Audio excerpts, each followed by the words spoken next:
E nós vamos dar prosseguimento aqui então com o nosso estudo.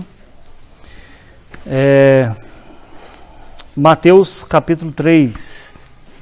Mateus capítulo 3. O Teco chegou, nem escutou a oração que a gente fez por ele. Mateus capítulo 3. A Amanda falou que está de plantão, né? Deus use ela, né? Para abençoar as pessoas lá, né? na UPA, né? Mateus capítulo 3, nós vamos ler dos versículos 13 até... Na verdade, né? Na verdade, nós vamos... essa parte que nós vamos começar hoje, ela se estende até o capítulo 4, versículo 17. Então seria hoje a parte A, né, e a semana que vem a parte B. Vou explicar por quê depois. Então nós vamos ler hoje, na verdade, até o capítulo 3, versículos 13 até o versículo 17. Versículo 13 até 17. Porém, né, a gente vai dar prosseguimento na semana que vem. Não, vamos ler tudo. Eu vou ler tudo aqui. Melhor dizendo, porque como nós vamos ler, o nosso estudo hoje, ele vai, né, de certa forma, abranger, né, o capítulo 4 também. Né? O que é isso? A questão é o seguinte, na verdade a Bíblia, a gente sabe que ela não foi escrita originalmente com capítulo e versículo. Né? Essas divisões são divisões posteriormente adicionadas para ficar melhor, né? É mais fácil de dividir conteúdo, né? De memorizar as partes. No entanto, às vezes alguma divisão ela não corresponde ao sentido original, entendeu? Vamos lá então, eu vou ler a partir do versículo 13 do capítulo 3. Que diz assim: Por esse tempo dirigiu-se Jesus da Galiléia para o Jordão, a fim de que João o batizasse. Ele, porém, o dissuadia, dizendo: Eu é que preciso ser batizado por ti, e tu vens a mim? Mas Jesus lhe respondeu: Deixa por enquanto, porque assim nos convém cumprir toda a justiça. Então ele o admitiu. Batizado Jesus, saiu logo da água, e eis que se lhe abriram os céus, e viu o Espírito de Deus descendo como pomba vindo sobre ele. E eis uma voz do céu que dizia: Este é o meu Filho amado, em quem me comprazo.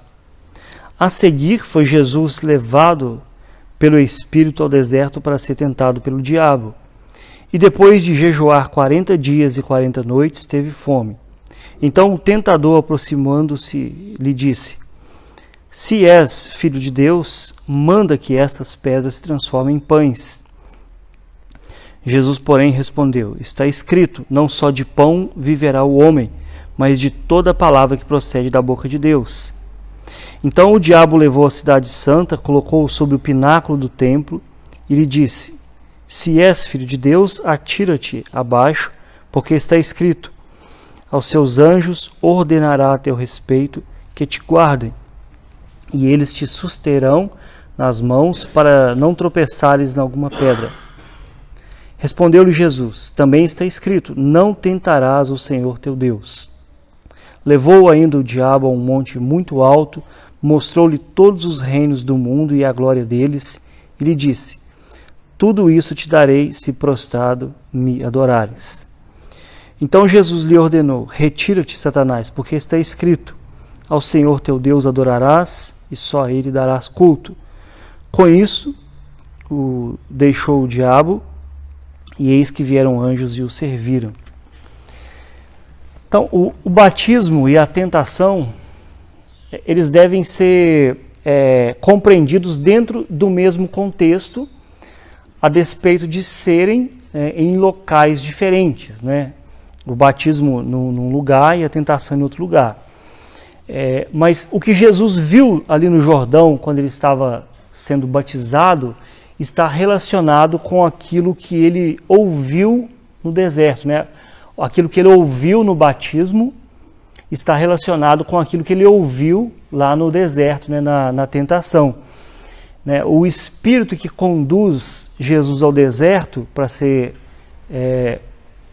tentado ali, e o diabo, né, que o tenta, eles atuam de formas diferentes. Mas observe que uma cena é continuação da outra. Ele só vai para o deserto para ser tentado, né, depois que ele passou pelo Jordão, onde ele foi batizado. Então, o batismo, ou melhor dizendo, no batismo, Jesus tem a sua identidade, né, afirmada na afirmação aqui de Deus a respeito dele, né? Este é meu filho amado. E tem também a sua vocação afirmada, em quem me comprazo. Então, olha, essas são as declarações na hora que Jesus está sendo batizado. Este é meu filho amado, em quem me comprazo, né? Em quem me alegro. E na tentação, essa identidade ela é questionada com aquela expressão, se és o filho de Deus, né? Várias vezes o diabo faz isso com Jesus. Lá no batismo, Jesus ouve a voz de Deus, este é meu filho amado. E na tentação, se és o filho de Deus, faça isso. Né? Então observe como essas cenas estão assim intimamente, né, ligadas. Hoje nós vamos ver especificamente a primeira parte que fala sobre o batismo. Nosso último estudo nós vimos que João Batista estava batizando ali no Rio Jordão, e muitas pessoas ali de Jerusalém, Judeia e daquela região, elas iam ali para o Rio Jordão serem batizadas, confessando seus pecados. Nós vimos que o seu batismo simbolizava, o batismo de João Batista, simbolizava uma purificação que geralmente era aplicada aos gentios. Quem que eram os gentios? Aqueles que não eram judeus. Quando eles queriam fazer parte da comunidade de Israel, eles tinham que passar pelo ritual do batismo. Nesse sentido, o batismo de João, ele confrontava os judeus, juntamente com os líderes deles, porque eles acreditavam o seguinte, olha, eu sou da descendência de Abraão, né, então eu não preciso de mais nada, né, eu sou filho de crente, então, mas eu já falei aqui, né, que filho de crente não é crentinho, né, precisa ser filho de Deus, né. Mas mesmo assim, então, eles sendo filhos de Abraão, descendentes da carne, né, de Abraão, eles precisavam se arrepender e demonstrar frutos de arrependimento. Ou seja, não era o fato de serem filhos de Abraão pela carne que faziam eles serem filhos de Deus. Não é porque nosso pai é um cristão, nossa mãe, nossa avó, né, que nós também seremos. Nós precisamos de passar pela experiência que eles passaram, né, claro, com experiências distintas às vezes, né, mas a experiência da conversão.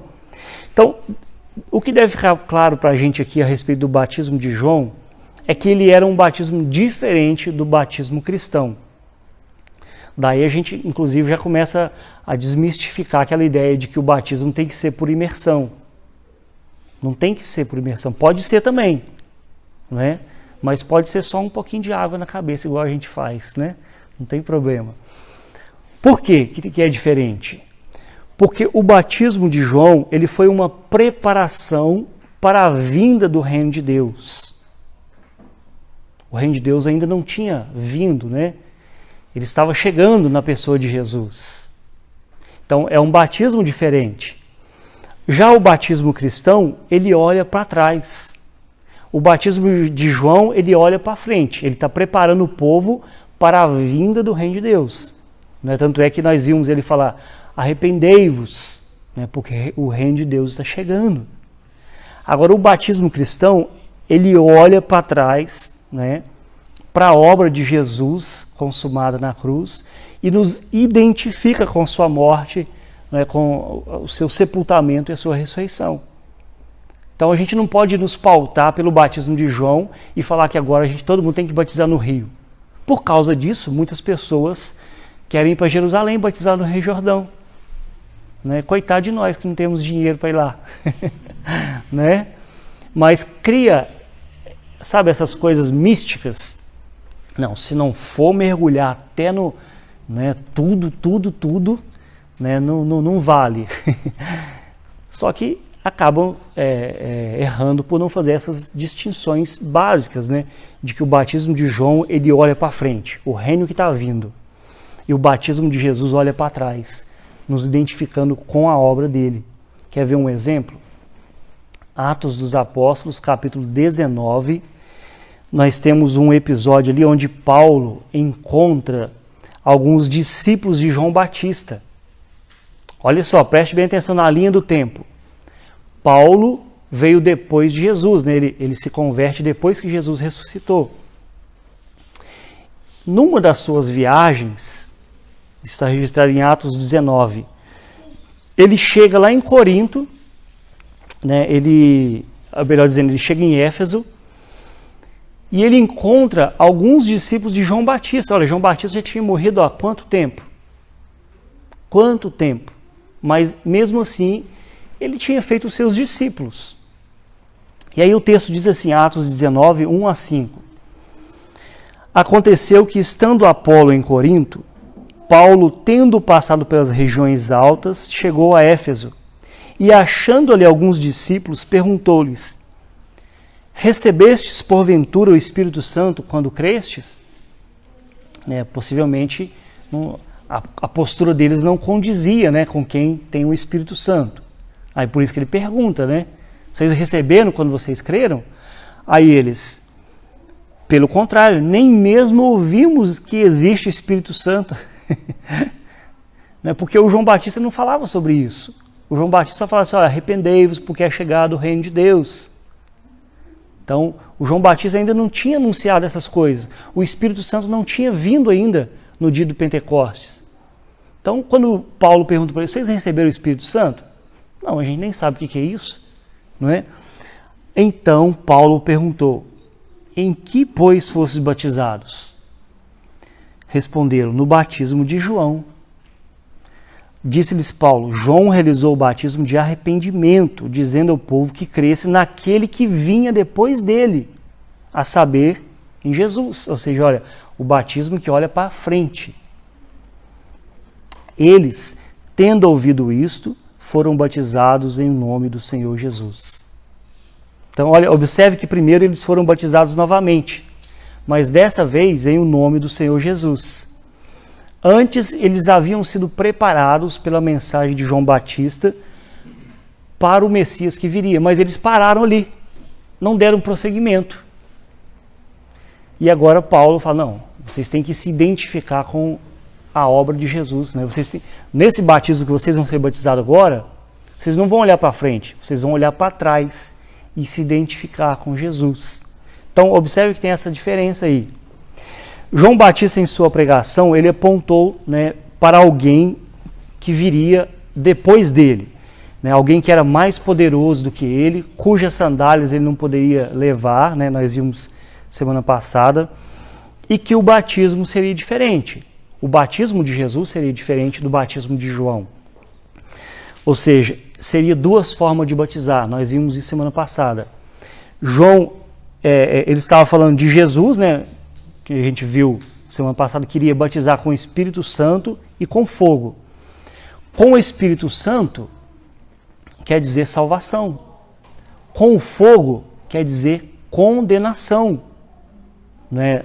A gente fez essa distinção muito clara aqui semana passada e algumas pessoas até me perguntaram no decorrer da semana porque não tinham ouvido isso antes. Né? Porque às vezes a pessoa passa por cima ali e não percebe que tem uma distinção. Mas nós vimos dentro do contexto próprio que a palavra fogo ali, que às vezes tem sinônimo de purificação, naquele contexto tem sinônimo de condenação. O batismo, Jesus ia batizar com o Espírito Santo e com fogo, ou seja, o trigo e a palha, né, sendo ali separados por ele. O celeiro, onde ele coloca o trigo, aponta para a igreja. E o fogo inextinguível aponta para quem? Onde tem um fogo que não se apaga? Onde? No inferno. Ou seja, salvação e condenação. João Batista estava falando assim, olha, eu estou batizando vocês com água para arrependimento, mas vem um depois de mim, que ele é mais poderoso do que eu. Ele vai batizar com o Espírito Santo e com fogo. Porque ele tem a pá na mão e vai limpar a sua eira. O trigo ele vai pôr no celeiro, batizado com o Espírito Santo. Está salvo, está selado. E a palha ele vai queimar no fogo inextinguível. Ou seja, vai para o inferno. Condenação. Então, ou seja, João Batista está falando que Jesus vai fazer a distinção. Porque não é o João Batista que faz a distinção. Não somos nós. É Jesus. É Jesus que separa as ovelhas dos bodes. É Jesus que separa o trigo do joio. É Jesus que pega o trigo e põe no celeiro e queima a palha. Daí nós falamos semana passada, né? Que esse negócio de manda fogo, Senhor. Não, não manda não. Já mandou o Espírito Santo, tá bom. Não precisa mandar fogo. Né? Não tem esse negócio de batismo com fogo. A despeito de algumas pessoas entenderem, né, dessa forma. Mas a gente viu muito assim, de forma muito clara aqui no texto, né, o sentido disso. Porém, João Batista, ele falou de alguém que viria, mas ele não falou quem era. Ele só disse, olha, vai vir alguém mais poderoso do que eu. E é aqui que entra em cena Jesus se dirigindo da Galileia, né, para o Jordão, para também ser batizado por ele. E hoje aqui, diferente dos nossos estudos anteriores, que nós usamos muito ali o texto de Lucas, hoje nós vamos ler dois textos complementares, que é de Marcos e João, que também contam essa mesma cena, esse mesmo episódio na vida de Jesus, porém dando alguns detalhes importantes para a gente aqui. Então lá, os versículos 13 e 14 aqui. Por esse tempo, dirigiu-se Jesus da Galileia para o Jordão, a fim de que João o batizasse. Ele, porém, ou seja, João, né, o dissuadia, dizendo, eu é que preciso ser batizado por ti, tu vens a mim? Porque Jesus, ou melhor dizendo, né, uma pergunta para a gente começar aqui, por que e onde Jesus foi batizado? Duas coisas para a gente examinar aqui. Mateus diz que Jesus percorreu uma distância de aproximadamente 100 quilômetros, lá de Nazaré, né, onde ele estava, né, na Galileia, até o Rio Jordão. Quase 100 quilômetros. Né, e isso era a pé. Né? Isso indica o quê? A importância que Jesus dava a essa cerimônia, né, a esse ritual que João Batista estava fazendo ali. Eu quero ver primeiramente com vocês aqui o lugar onde João Batista estava batizando, né, que era no Rio Jordão. Esse local aqui, ele era muito importante para o povo de Israel. Ele tinha um significado muito importante para eles. Né? Falar de batizar no Rio Jordão não era, vamos ali no rio batizar, não. Era no Rio Jordão. Né? Eles estavam no deserto da Judéia, ali no Rio Jordão, só que não era uma coincidência, né, que João começa ali o seu ministério no Rio Jordão. Por quê? Porque o deserto, ele marcou aquela trajetória do povo de Deus saindo do Egito e indo para a Terra Prometida. História que nós conhecemos. E o Rio Jordão foi o lugar relatado em Josué capítulo 3, onde o povo vai atravessar para entrar na Terra Prometida. Então João não escolheu esses lugares aleatoriamente. Vamos ali, vamos fazer um batismo ali, arrumar um riozinho. Não. Ele retorna, ele vai para o Rio Jordão, um lugar que separa o deserto, né, a vida deles antes, com a vida deles depois. Olha como é significativo na história, né, do povo de Israel. Aqueles que estavam atentos, naturalmente iam olhar assim, opa, tem alguma coisa aqui, tem algum significado aqui. Né? Josué capítulo 3 fala assim, olha, levantou-se, pois, Josué de madrugada, e tendo ele e todos os filhos de Israel partido de Sitim, vieram até o Jordão e pousaram ali antes que passassem. Então João Batista chamava o povo para voltar para o Jordão. Esse chamado dele é como se ele estivesse dizendo para eles assim, olha, um novo tempo está começando. Não é? Um tempo onde o verdadeiro Filho de Deus vai atravessar as águas do Jordão. Ou seja, aqui estava começando, né, uma nova era. Porque nós vimos aqui nos estudos anteriores que Israel, a nação, ela é identificada no Antigo Testamento como o Filho de Deus. Quando Deus enviou Moisés para libertar o seu povo, ele falou assim, olha, Israel é meu primogênito. Nós lemos um texto de Oséias, né, do Egito chamei o meu filho.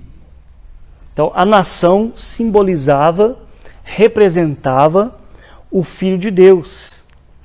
Então, lá no Antigo Testamento, o Filho de Deus estava atravessando o Jordão. Agora, o Filho de Deus vai também passar pelo Jordão. Né? Mas qual filho? O verdadeiro Filho de Deus. O filho que aquela nação apontava para ele. Vocês estão captando né? Captei a vossa mensagem, né? Então, um novo tempo está começando. A ideia é justamente essa. Nós estamos retornando à nossa origem. Nós estamos fazendo um movimento, né, de olhar para trás e recomeçar. Porque a primeira vez que nós atravessamos o Jordão, não deu certo. Nós atravessamos, mas caímos em pecado. Nós atravessamos, mas nos juntamos com as pessoas ali, né, que foi a história de Israel, é marcada por isso, né? Eles atravessaram o Jordão e caíram na idolatria, caíram na imoralidade. Eles atravessaram o Jordão e ao invés de se aproximarem de Deus, eles se distanciaram. Mas agora não.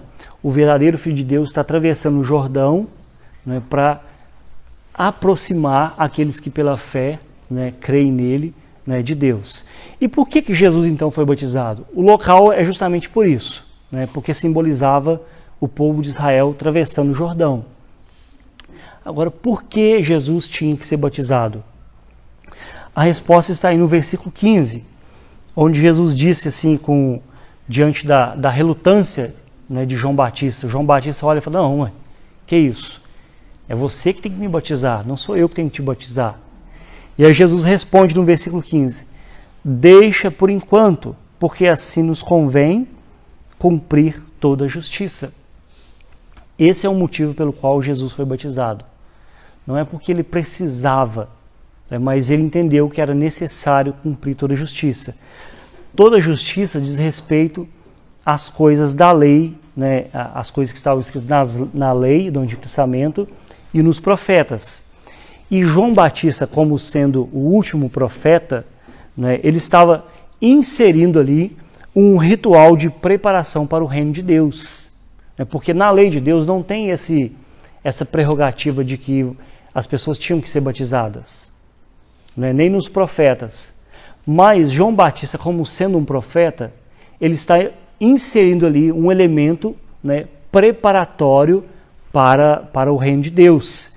E para que Jesus fosse, né, o Cordeiro de Deus que tira o pecado do mundo, ele tinha que obedecer toda a lei. Ele tinha que cumprir todos os rituais da lei. Né, porque ele estava, ao cumprir esses rituais da lei, estava dando sentido, né, trazendo o significado pleno da lei. Né. Olha só, voltando ao texto de Josué, por exemplo, uma das exigências que Deus fez para eles para atravessar o Jordão era a santificação. Né? Josué capítulo 3, versículo 5 diz assim, ó, disse Josué ao povo, santificai-vos, porque amanhã o Senhor fará maravilhas no meio de vós. Ou seja, amanhã eles, né, o dia seguinte, eles iam atravessar o Jordão. Então, para isso, eles precisavam se santificar. Então, veja o simbolismo que há nesse ritual de purificação. Aqueles que vão participar do reino que está vindo são purificados. O reino que está sendo inaugurado por Jesus. Claro que não pelas águas em si, mas pelo arrependimento. Não é? João Batista não está falando com eles, olha, arrependei-vos. Daí os escribas, os sacerdotes, eles chegam querendo batizar e Jesus fala o quê? Olha, vocês têm que demonstrar frutos de arrependimento. Então não é a água que vai purificar as pessoas, né? É o se arrepender, né? É o confessar os pecados, né? Tem que tirar essa ideia de que né, dessa questão de água aí, né? A gente não tem nada contra quem gosta de muita água para ser batizado, mas geralmente é eles que têm contra a gente, né? Porque geralmente, né, a gente, como presbiterianos, nós aceitamos todas as pessoas que foram batizadas em outras denominações por água, né, por imersão, mas eles não aceitam a gente, né? Se porventura um dia você for para uma igreja em uma cidade que não tem igreja presbiteriana, você vai entrar numa igreja batista ou, sei lá, assembleia, você vai ter que, para se tornar membro, batizar de novo, né? Porque eles não consideram, né? Acho que o nosso batismo foi com pouca água, né? Então, mas não é a água que purifica, né? É o arrepender-se. Né? Pode ter um caminhão de água, pode ter um oceano de água. A pessoa pode até afogar ali, que ela não vai... Os pecados dela não vão ser afogados ali, se ela não se arrepender, né? Isso é muito importante, né? Então, nesse sentido, Jesus está fazendo o quê? Ele está cumprindo esse ritual, ao ser batizado, como parte da sua identificação com os pecadores. Por que Jesus está sendo batizado? Ele está se identificando com aqueles pecadores os quais ele veio salvar. Isso tem que ficar claro para a gente. Por que Jesus batizou? Porque ele está se identificando com os pecadores, né? Ele mesmo disse que convinha ser assim, não é? Com o batismo de Jesus, né, ele se identifica com aquelas pessoas que estão buscando a Deus, que estão se voltando para Deus. Ele se identifica com aqueles aos quais ele vai, né, para os quais, né, pelos quais ele vai morrer, com aqueles que têm uma nova consciência, né, que estão buscando o reino de Deus, que estão buscando a Deus, né, com aqueles que estão sendo preparados para o reino de Deus. Observe que quando Jesus diz, deixa por enquanto, porque assim convém cumprir toda a justiça, ele concorda com João Batista. João Batista fala assim, olha, não, eu que preciso ser batizado por você, você vem a mim? E aí Jesus fala, olha, não, deixa por agora. Ou seja, você está certo, João Batista. Eu não preciso de ser batizado. Eu não preciso me arrepender, né? Porque eu não tenho pecado, né? Eu não preciso. Realmente você está certo, João Batista. Mas, por enquanto, vamos cumprir todo o ritual, toda a lei, né? Vamos seguir o roteiro. Nós falamos outro dia aqui. Vamos seguir o plano estabelecido. Né? Porque Jesus ele não veio para trazer uma lei diferente, né? Ele mesmo disse lá, Mateus 5,17, não penseis que eu vim revogar a lei e os profetas, não vim para revogar, eu vim para cumprir. E se era necessário o batismo naquela ocasião, ele iria passar pelo batismo, se identificando com aqueles que ele, né, ia salvar. João, ele narra essa cena, João, no caso agora o evangelista, dizendo da seguinte forma, João 1,29, no dia seguinte, viu João a Jesus que vinha para ele e disse, eis o Cordeiro de Deus que tira o pecado do mundo. No Evangelho de Mateus, nós não temos essa fala. Essa fala ela é registrada por João, né, o evangelista, não João o Batista, né, João o evangelista.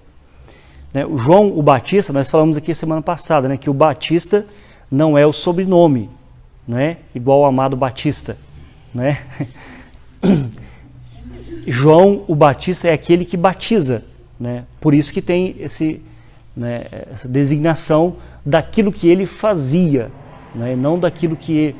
não um sobrenome, né, como o cantor. E João o evangelista, ele registra que quando João Batista viu Jesus vindo para ele olhou e falou assim, eis o Cordeiro de Deus que tira o pecado do mundo. Isso é muito significativo, porque aquele cordeiro que era imolado, né, no dia da expiação, que era sacrificado no dia da expiação, ele tinha que ser imaculado, né, sem mancha, né? Literalmente falando, né, o cordeiro animal, ele não podia ter mancha, né, não podia ter nenhuma marca, não podia ter nenhum defeito, porque ele estava simbolizando o cordeiro que viria lá na frente, que é Jesus, né, sem pecado, né? Deveria ser então um animal sem defeito, porque um animal defeituoso não servia como expiação para os pecados. Isso era na lei do Antigo Testamento, né? E João reconheceu Jesus como o cumprimento dessa prática. Eis o Cordeiro de Deus que tira o pecado do mundo. Ou seja, eis o Cordeiro sem defeito, sem mancha, né, sem mácula, né? Ele é o Cordeiro de Deus. E ao anunciar que Jesus era o Cordeiro de Deus, né, aquela expressão muito famosa, Agnus Dei, João Batista, olha que coisa linda, de certa forma ele estava respondendo a uma pergunta que Isaac fez para o seu pai Abraão há muito, muito tempo atrás. Quem se lembra da pergunta? Vai cair na prova. A pergunta que lenha para o holocausto, tinha a faca, né? Mas onde estava o cordeiro? Onde está o cordeiro? Olha lá, Gênesis 22, a partir do versículo 7, né? Diz assim, ó. Quando Isaac disse a seu pai, né, meu pai, respondeu a Abraão, né, perdão. Eis-me aqui, meu filho. Perguntou-lhe Isaac. Eis o fogo e a lenha, mas onde está o cordeiro para o holocausto? Aquela cena que talvez trouxe ali uma certa angústia, né, para Isaac, porque o pai chamou ele para ir para um sacrifício, fazer um holocausto. Aí está vendo a lenha, está vendo o fogo, mas cadê esse bendito cordeiro? Né? Pai, cadê? Né? Pelo amor de Deus, cadê? Né? Cadê esse cordeiro? E aí João Batista o Abraão vai e fala para ele assim, olha que lindo isso aqui, ó. Preste bem atenção no que diz, ó. Deus proverá para si, meu filho, o cordeiro para o holocausto. Deus proverá para si. O cordeiro é para Deus, não é para o Isaac. Deus proverá para si. E aquele cordeiro que vai ser preparado para Deus, que Deus mesmo vai prover, né, ele vai livrar o Isaac, né, e livrar todos aqueles que nele creem. Né? Então, essa pergunta aqui, onde está o cordeiro, pai, que afligia o coração de Isaac? E aí o Abraão, pela fé, né, olha, Deus vai prover, eu não sei onde está, Deus vai prover esse cordeiro. Né? Ela é respondida aqui, quando João Batista olha para Jesus e fala, eis o Cordeiro de Deus que tira o pecado do mundo. Toda a história do Antigo Testamento, né, quando surgia algum personagem ilustre ali, né, os olhos da nação se voltavam para ele. Será que é esse o Cordeiro de Deus que vai livrar o Isaac, que vai nos livrar? Não, não era. Mas quando João Batista vê Jesus ali, muitos queriam, talvez, que Jesus fosse, naquela ocasião, apresentado como um leão, né? Principalmente para romper ali o poder político de Roma. Né? Muitos queriam que Jesus viesse ali num cavalo branco, né? Gritasse independência ou morte. Né? Mas a forma como ele veio foi de um cordeiro, né, o Cordeiro de Deus que tira os pecados do mundo. Porque no início do Evangelho de Mateus, quando nós vimos lá o anjo falando para José, ele será chamado, né, você colocará o nome dele de Jesus, porque ele salvará o seu povo de quê? Dos seus pecados. Não é uma libertação política, é uma libertação dos pecados. Então, a despeito do fato de que eles, a nação, queria que João Batista apresentasse um guerreiro, um homem como se fosse Davi, né, um herói ali, João Batista apresenta, né, o cordeiro, porque ele está respondendo aquela pergunta lá. Onde está o cordeiro? eis o Cordeiro de Deus, eis o Cordeiro de Deus que tira os pecados do mundo, né?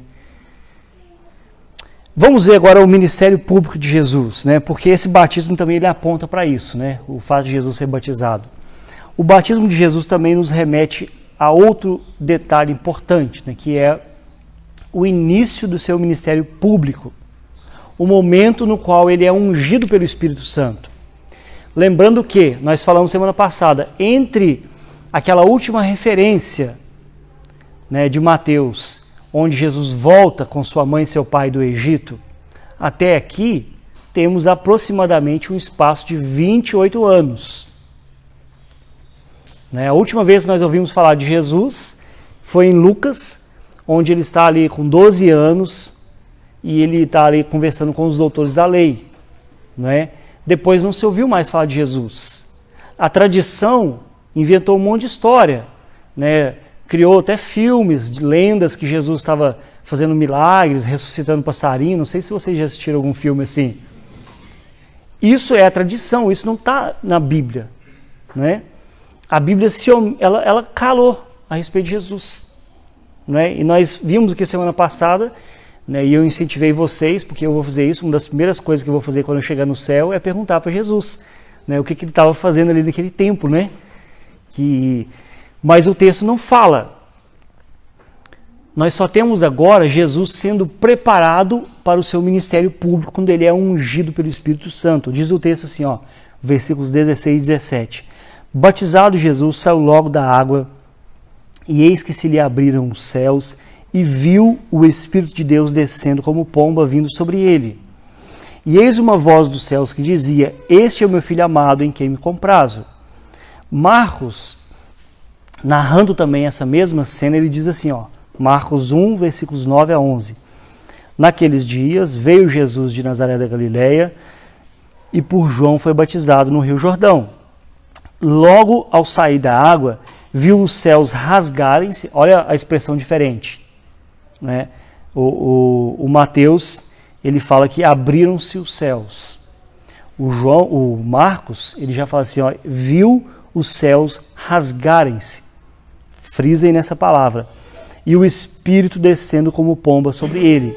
Então foi ouvida uma voz dos céus, Tu és o meu filho amado, em ti me comprazo. Então nós temos aqui nesse trecho algumas coisas importantes aqui. A primeira é sobre a unção com o Espírito Santo. No Antigo Testamento, a unção se fazia com óleo, antes de se iniciar um ministério, antes de começar uma missão. Era muito comum o profeta ir ungir a pessoa com óleo, simbolizando o Espírito Santo que estava capacitando aquela pessoa para um chamado especial. Um exemplo disso, por exemplo, nós temos na história de Davi. 1 Samuel, capítulo 16, versículo 13, diz assim: tomou Samuel o chifre do azeite e o ungiu no meio dos seus irmãos. E daquela hora em diante, daquele dia em diante, o Espírito do Senhor se apossou de Davi. Então Samuel se levantou e foi para Ramá. Isso é aquela cena onde Deus manda, depois de Saul desobedecer várias vezes a Deus, Deus fala assim: não tem jeito com você, Você me desobedeceu, tal, repetidas vezes. Então Deus fez o que? Ele escolheu um novo rei, um rei segundo o seu coração, que era Davi, e mandou Samuel ir lá. E aí, para iniciar o ministério de Davi, Samuel vai ungir a Davi. Assim como também temos outros episódios na Bíblia de profetas e reis que são, e sacerdotes que são ungidos para exercer um ministério público.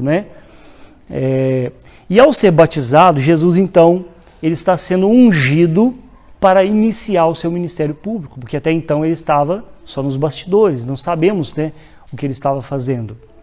E sendo batizado, Jesus está cumprindo também nesse ritual, nesse episódio, ao Espírito Santo vindo sobre ele, a profecia de Isaías, que diz assim, Isaías 61, versículo 1: O Espírito de Deus está sobre mim, porque o Senhor me ungiu para trazer boas novas aos aflitos. Ele me enviou para curar os quebrantados de coração, para proclamar aos cativos a liberdade, né? Para proclamar liberdade aos cativos e liberdade aos presos. Então, olha só, na humanidade de Jesus, né, no seu ser humano, né, ele teria fome, ele teria frio, ele teria dificuldades, ele ia cansar. Nesse sentido, o Espírito Santo vem sobre ele para capacitar ele para a obra que ele viria. E observe que em seguida, o mesmo Espírito que vem sobre ele vai conduzir ele para o deserto, né? Quando nós nos convertemos, é basicamente isso que acontece. O Espírito de Deus vem sobre nós, nos capacitando para uma obra, para sermos anunciadores do reino de Deus, para proclamarmos as virtudes daquele que nos chamou das trevas para a sua maravilhosa luz.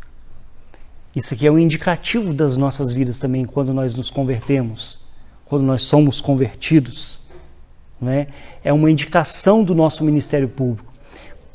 Quando nós nos convertemos, isso acontece, vamos assim dizer, né, no aspecto subjetivo, né, no aspecto espiritual, né, porque os olhos não veem, né, a pessoa se convertendo. Mas quando nós nos batizamos aqui à frente da igreja, é como se fosse isso aqui também. Agora sim, uma capacitação pública, né, porque as pessoas estão vendo aquilo que você acreditou, que você creu no seu coração, está sendo manifesto publicamente, né? A segunda questão é sobre os céus se abriram, né? que se abriram aqui, ou nas palavras de Marcos, os céus rasgaram-se, né? Essa expressão que também foi na verdade prevista por Isaías, né? Os céus sendo rasgados. Isaías 64, versículo 1 diz assim, como se fosse uma expressão poética, né, do profeta. Ele diz assim: ó, se fendesses os céus, se os montes tremessem na tua presença, ó, se fendessem, né, ou seja, se os céus se abrissem, se os céus se rasgassem, é a mesma palavra, a palavra que Isaías usou lá atrás, né, clamando para que os céus se abrissem, né, para que os céus se rasgassem, para que a presença de Deus fosse notória. Essa mesma expressão é usada aqui agora.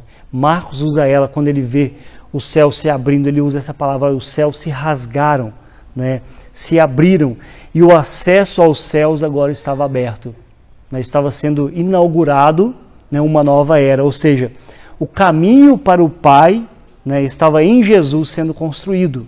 É a mesma palavra também que lá na frente Mateus vai usar para falar o que mais rasgou, além do céu? O véu.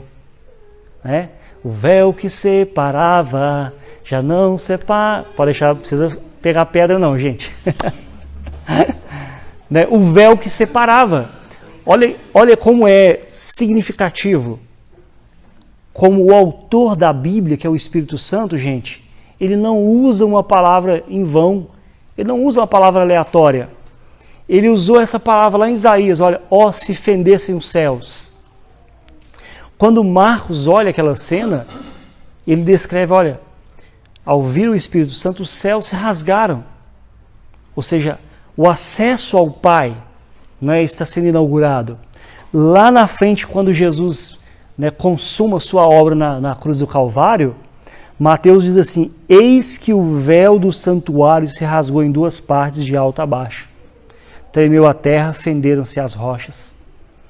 O véu que separava as pessoas da presença de Deus lá no santuário, né? E a gente fala véu, né, essa expressão véu, né, que é traduzida, mas não é um véu igual o nosso véu hoje. Era um tecido grosso, era difícil de romper, né? E o texto diz que ele, né, rasgou de alto a baixo. De alto a baixo, né? Não foi alguém que de baixo rasgou para cima. Não, de alto, ou seja, Veio de cima. veio de cima, né? Não é o esforço humano para chegar lá, mas é a obra de Deus para chegar aqui. Sempre é assim, na verdade. Né? Quando João, lá no Apocalipse, ele está tendo as suas visões, ele não vê o povo subindo, ele vê a cidade descendo. Ele vê Deus, né, vindo. É sempre Deus. Quando o homem peca, ele não vai lá, Senhor, perdoa, eu pequei, não. Ele vai esconder. É Deus que vem até ele. É sempre esse movimento, naquela palavra que eu usei domingo aqui no culto, né, do monergismo e sinergismo. Né? Monergismo, sinergismo é o processo, o entendimento de que no processo da salvação o homem ajuda Deus. O homem tentando rasgar o véu de baixo para cima. E monergismo é o processo da salvação única, exclusivamente por Deus. É Deus rasgando o véu, de alto a baixo, não é? De cima para baixo. E a última questão aqui é sobre a Trindade, né? Que está presente nessa cena aqui. Nessa circunstância ali, todos os 3 membros da Trindade estiveram presentes ali, envolvidos, né? O Pai que fala, né, ao Filho, né? Esse é o meu Filho amado, em quem me comprazo. O Espírito Santo, né, que vai ungir o Filho, né? E o próprio Jesus, que é ungido e aí dá início ao seu ministério público, né? Olha só, assim como lá no início, na criação, nós temos o Pai, o Filho e o Espírito Santo, né? Aqui também nós temos, né, presentes nesse momento aqui, né, porque aqui está iniciando uma nova criação, né, um novo homem, né, o novo Adão, né, mas não o Adão que desobedece, mas o Adão que obedece. Não o Adão que desobedece no paraíso, mas o Adão que vai obedecer no deserto, né, porque é muito significativo esse contraste, né, do Adão que desobedece no paraíso, no lugar onde tudo está, né, com sombra e água fresca. E o novo Adão, que é Jesus, ele obedece no deserto, no lugar de privação. Né? Este é o meu Filho amado. Então o texto encerra dizendo que simultaneamente uma voz do céu dizia: este é o meu Filho amado em quem me comprazo. Né? A voz de Deus ela é ouvida apenas três vezes no Novo Testamento. A primeira está aqui, né, Mateus capítulo 3, versículo 17. A segunda está em Mateus 17, versículo 5, lá no Monte da Transfiguração, quando aparece ali João Batista, Moisés e Elias. E aí, né, eles ouvem também, falava ele ainda quando uma nuvem luminosa os envolveu, e eis vindo do céu, né, da nuvem ali, uma voz que dizia: este é o meu Filho amado em quem me comprazo. Essa é a segunda vez. E depois, João, o evangelista, ele registra também, no capítulo 12, versículo 28, né, Jesus orando ao Pai, né, Pai, glorifica o teu nome. Então veio uma voz do céu: eu já o glorifiquei e ainda o glorificarei. Essas são as 3 vezes que a voz de Deus é ouvida na terra, ali no Novo Testamento. Então observe como é significativo. Naquele tempo, Deus falou, né, ao seu Filho, a Jesus. E hoje ele fala por meio do seu Filho, né, que é Jesus. Né? Essa fala sobre a identidade de Jesus está relacionada tanto, né, com as profecias lá do Antigo Testamento, né, como também aquilo que vai acontecer no Novo Testamento também, posteriormente a esse episódio. Essa fala de que ele é o Filho de Deus. Isaías 42, versículo 1 diz assim, ó: eis aqui o meu servo a quem sustenho, o meu escolhido a quem a minha alma se compraz. Então quando Deus fala assim, ó, este é o meu Filho amado em quem me comprazo, ele está nos remetendo a esse texto de Isaías lá atrás, né, confirmando que ele era o escolhido de Deus, né? O meu escolhido em quem minha alma se compraz. Pus sobre ele o meu espírito e ele promulgará o direito para os gentios. Além então de falar daquilo que aconteceu no Antigo Testamento, que foi profetizado, nos aponta para aquilo que vem à frente, que é a contestação dessa declaração no deserto. Essa declaração de Deus, ela é contestada no deserto pelo diabo, que vai falar: se és o Filho de Deus. Olha que interessante como que é a estratégia de Satanás, da dúvida. Não foi assim lá no Éden? É verdade que Deus falou que vocês não podem comer de nenhuma das frutas, né? Jogando uma dúvida, né? Colocando em xeque a palavra de Deus, questionando a palavra de Deus. Lá no deserto é a mesma coisa, questionando também a palavra de Deus. A palavra de Deus foi: este é o meu filho amado. E aí o diabo lá: se és filho de Deus, você não é crente, não é? Como diz aquela música: se tu é crente, então por que tu passa fome? Lembra do Lázaro? Não lembra não? Só tocou lá para nós então? O Lázaro, aquele que faleceu agora de Covid, que era do antigo membro lá do Olodum. Não lembra não? Tinha um cantor que se converteu, ele era cantor de axé lá de uma banda famosa, né, Olodum. E aí tinha umas músicas famosas, pelo menos pro lado de lá, né? Acho que não deu tempo de chegar aqui não, né? Então ele fala dessa dúvida aqui, né? Essa dúvida, esse questionamento que Satanás faz da palavra de Deus. Deus fala: este é o meu filho amado. Isso é muito importante para nós, que às vezes somos questionados por nós, pelos outros e pelo próprio Satanás, sobre a nossa identidade. Quando nós nos convertemos, essa voz, ela ecoou nos nossos corações: tu és o meu filho amado. Nós somos filhos de Deus, filhos e filhas de Deus. Então não tem nada, nem ninguém nesse mundo que pode tirar isso de nós. Nada poderá nos separar do amor de Deus que está em Cristo Jesus. Nada. É claro que as circunstâncias, às vezes, elas vão nos confrontar, trazendo essa voz no nosso ouvido. Mas você não é filho de Deus? Então por que você está passando essa dificuldade? Você não é filho de Deus? Por que está acontecendo isso? Essa voz, ela vai ecoar nos nossos ouvidos sempre, né?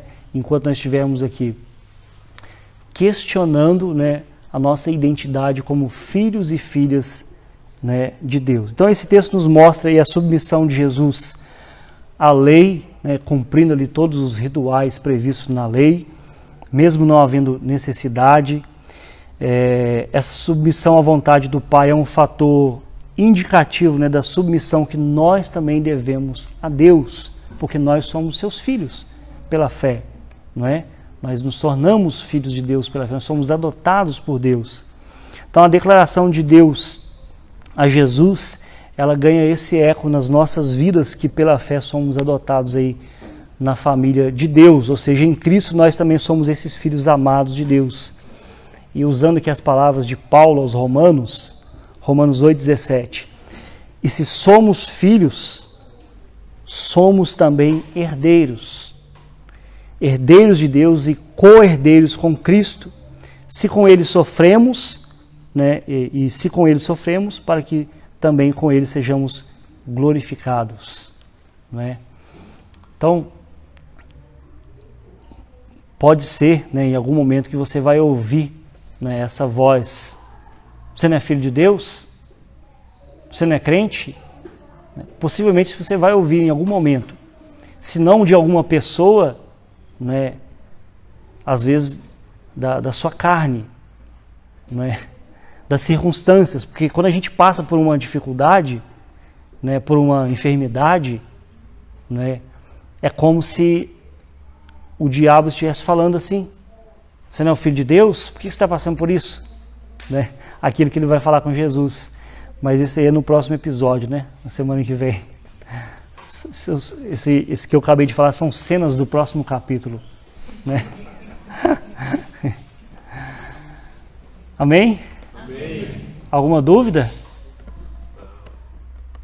Aproveita que o Teco está aí, ó.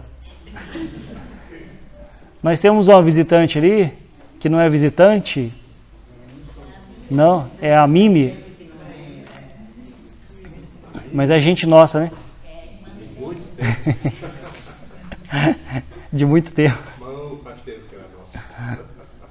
É muito bom tê-la conosco. Né? A sua fama te precede. Deus abençoe. Vamos orar então para a gente encerrar?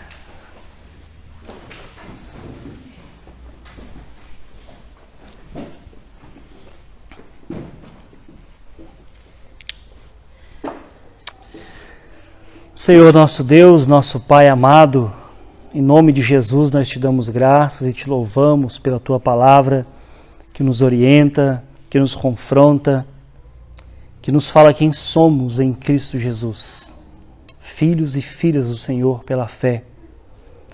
Como é bom, Senhor Deus, reafirmar, ó Deus, essa declaração que foi dita a Jesus e que ganha eco nos nossos corações todas as vezes que pela fé o recebemos em nossas vidas. Louvamos o teu nome por isso, Pai. Louvamos o teu nome porque o Senhor esteve ali com Jesus naquele momento importante da história da humanidade. Louvamos o teu nome porque o Senhor está aqui conosco também, ó Deus. Graças te damos por isso, por esse tempo de aprendizagem da tua palavra.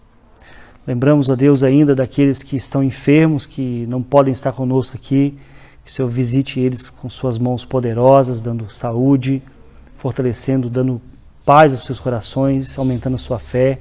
Aqueles também que estão em casa, Deus, que serão alcançados, ó Deus, por esse estudo, que o Senhor traga eles, ó Deus, para o nosso meio, Pai, em nome de Jesus. Te agradecemos por tua igreja, Deus, que se reúne aqui em Rio do Sul. Que a tua igreja, Pai, continue a anunciar o teu nome, Deus, onde quer que estejamos, Pai. Nós te pedimos assim e rogamos também as tuas bênçãos para nos conduzir até os nossos lares e hoje à noite, mais uma vez, para juntos estarmos aqui louvando e bendizendo o teu nome, Pai. Amém. Podem se assentar ou ir embora.